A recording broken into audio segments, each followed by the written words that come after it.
Hi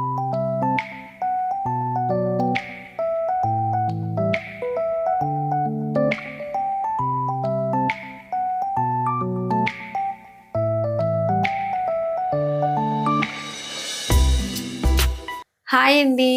అందరూ ఎలా ఉన్నారు? అందరూ ఎలా ఉంటారండి?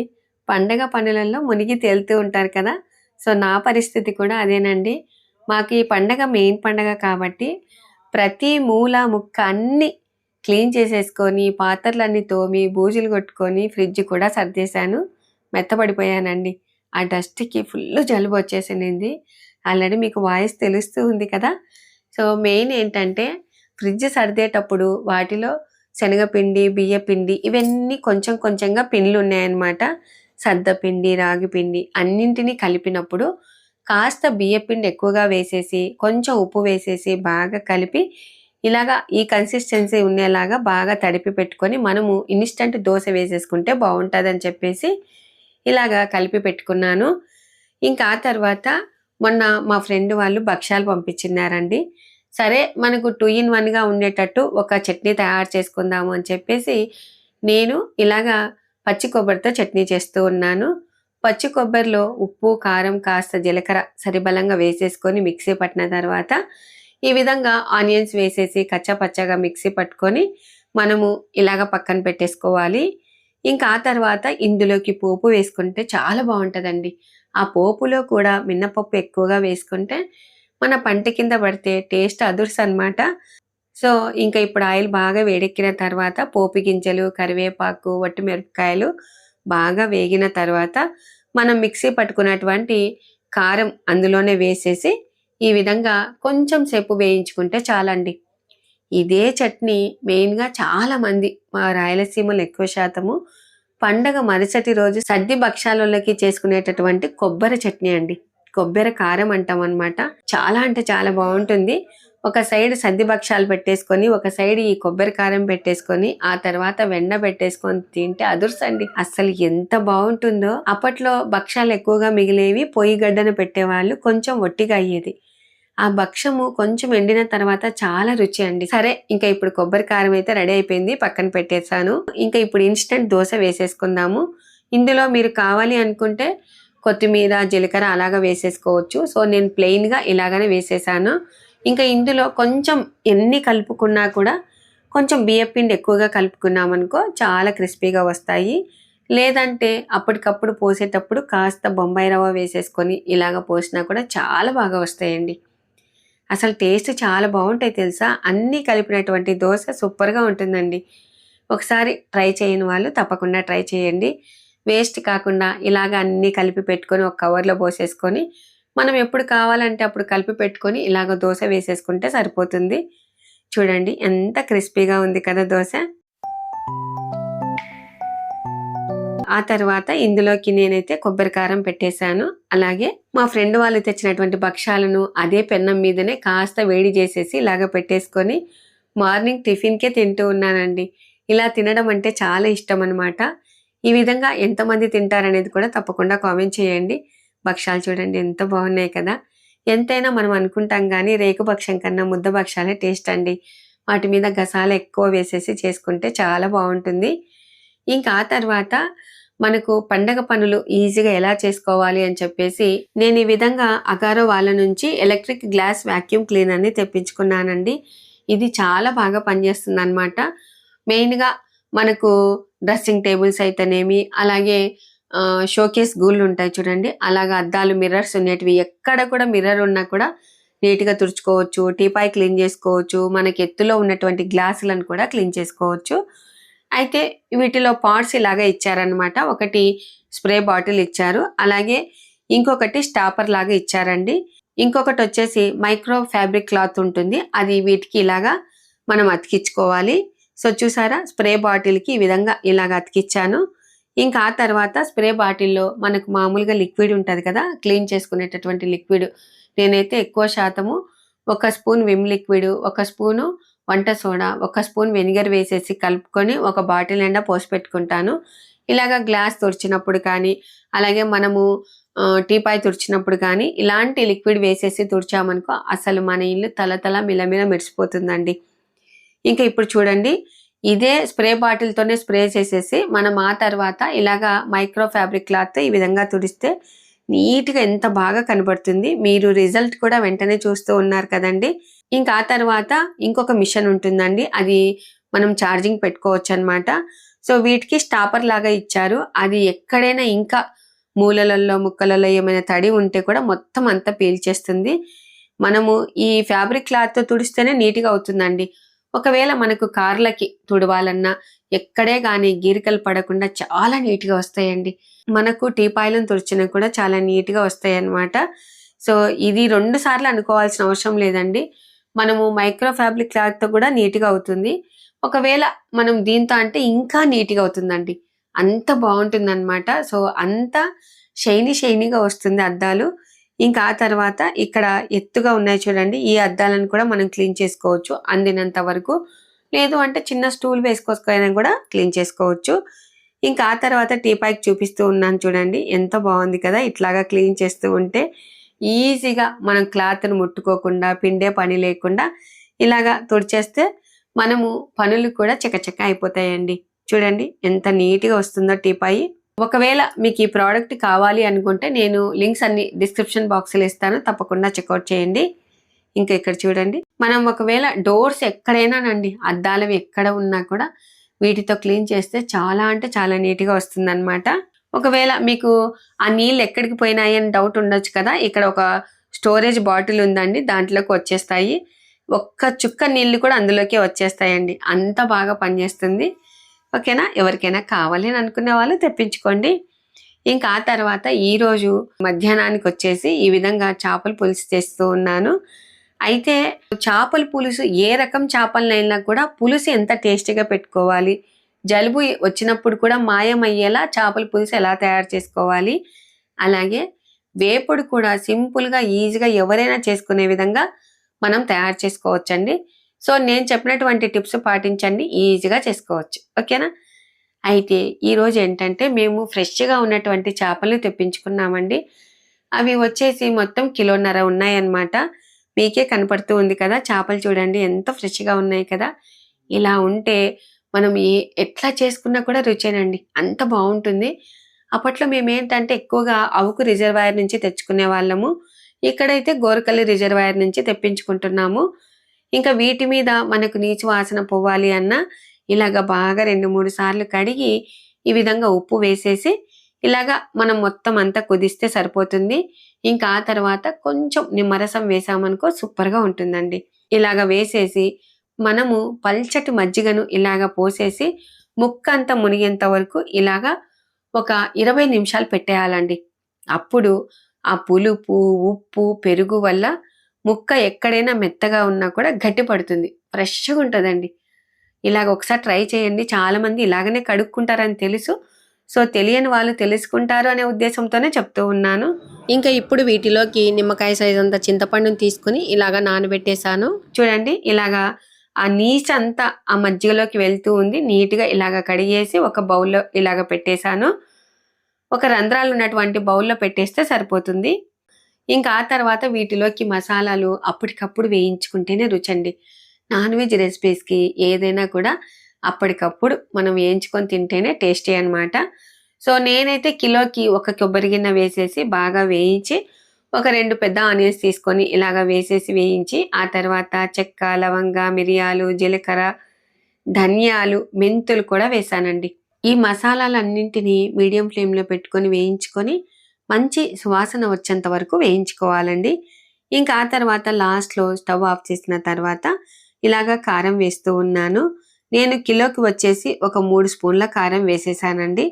ఇది మాకు కారం ఘాటుగా ఉంది అని చెప్పేసి 2 స్పూన్లే చూపిస్తూ ఉన్నాను. ఇంకా ఆ తర్వాత మనకు ఆ మసాలా దినుసులు చల్లారిపోయే లోపల అంత లోపల మనము చేపలు ఫ్రై చేసుకోవటానికి అని చెప్పేసి ఇలాగా చేప ముక్కలలో తడి లేకుండా ఈ విధంగా అన్నింటినీ ఇలాగ టిష్యూ పేపర్లో వేసేసి ఆ తర్వాత ఇంకా ఎక్కడైనా తడి ఉంది అని చెప్పేసి ఇలాగ టిష్యూ పేపర్లో ఒత్తి పక్కకు పెట్టేస్తూ ఉన్నాను. ఇంకా అన్ని ఒక బౌల్లో వేసేసాను కదండి. ఇప్పుడు మనం ఫ్రై చేసుకోవాలి అంటే ఫస్ట్ ఏం చేయాలంటే ఈ విధంగా చక్కగా నిమ్మరసం పిండేసుకోవాలి. ఇంకా ఆ తర్వాత వీటికి కార్న్ ఫ్లోర్ పౌడర్ అండి ఒక 3 స్పూన్లు వేసేస్తే సరిపోతుంది. ఎక్కువగా వేసుకున్నామనుకో మనం వేయించేటప్పుడు పెన్నానికి అతుక్కుందనమాట. కాబట్టి ఈ విధంగా ఒక 3 స్పూన్లు వేసేసి మొత్తం ముక్కలకంతా పట్టుకునే విధంగా ఇలాగా కుదపాలన్నమాట. సో ఇది మనకు కనీసం అంటే ఒక 10 నిమిషాలు బాగా పట్టుకోవాలండి. ఎప్పుడైతే నిమ్మరసం వేసేసామో అప్పుడు ముక్క గట్టిగా పడుతుంది. మనకు వేయించుకునేటప్పుడు కూడా చాలా బాగుంటుందండి. ఇంకా ఆ తర్వాత మనమైతే చాలా మంది చేపల పులుసన్నా చేపల ఫ్రై అన్నా అబ్బా చాలా కష్టం అబ్బా ఏం చేస్తావో పబ్బా అని అనుకుంటూ ఉంటారు.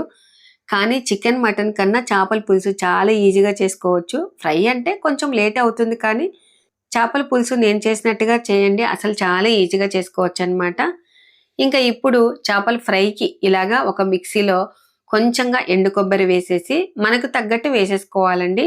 ఇంకా వాటిలోకి కాస్త ఉప్పు కారం వేసేసాను. అలాగే మనకు కొంచెం ఘాటుగా ఉండేటట్టు చెక్క లవంగా అలాగే ఎల్లిపాయలు కూడా వేసేసాను. మన ఇంట్లో కారంగా ఉందా లేదా అని చూసుకొని మనం వేసుకోవాలండి. లేకుంటే ఇప్పుడు కారం పొడి మాత్రం చాలా కడుపులో మంట తీస్తూ ఉందన్నమాట.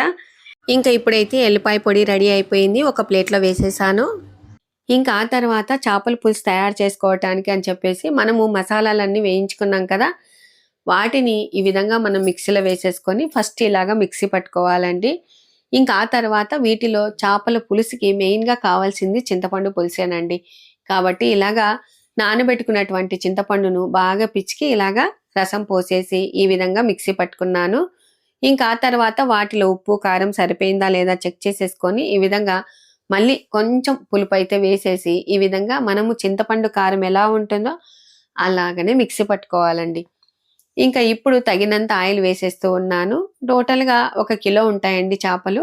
ఆయిల్ బాగా వేడెక్కిన తర్వాత ఈ విధంగా అల్లం వెల్లుల్లి పేస్ట్ వేసేసి పచ్చి వాసన పోయేంత వరకు వేయించుకోవాలి.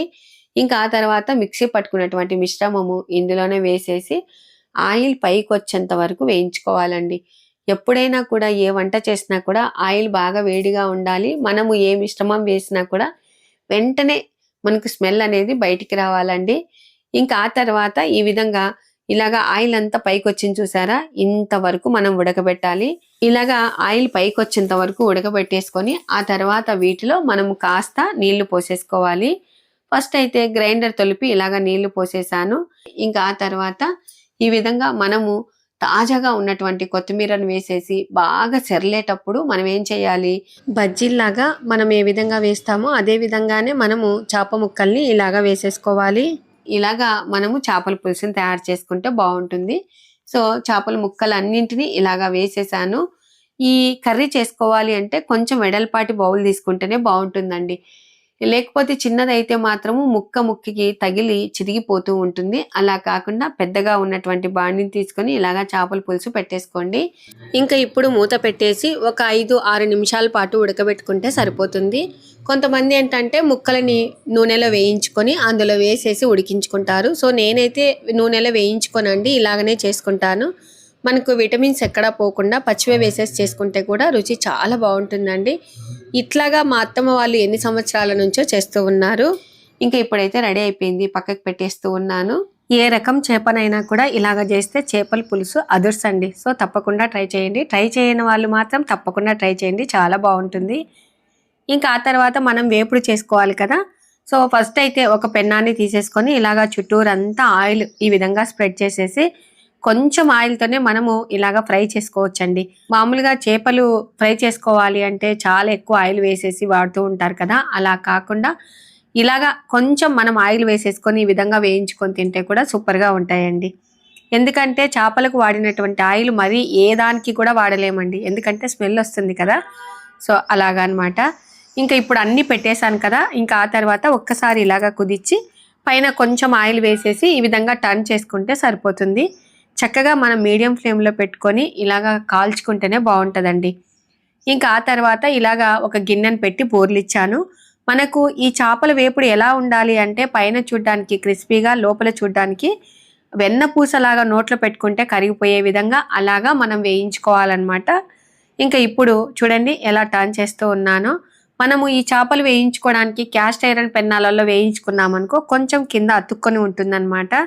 అలా కాకుండా ఇలాగా మామూలుగా కొత్తవి ప్రిస్టేజ్ కంపెనీవి ఇవి మనకు మంచి పెన్నాలు వచ్చాయి కదండి, వాటిలో ఇలాగ మనం వేయించుకుంటే సరిపోతుంది.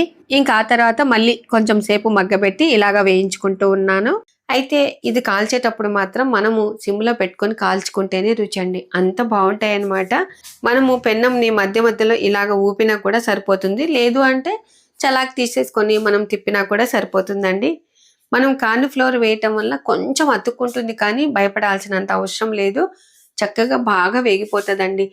మనకు కార్న్ ఫ్లోర్ అనేది బైండింగ్ లాగా ఉపయోగపడుతుంది, అలాగే క్రిస్పీగా కూడా వస్తాయండి. ఇంకా ఇప్పుడు ఈ విధంగా అన్ని వెల్లెలకల వేస్తూ ఉన్నాను.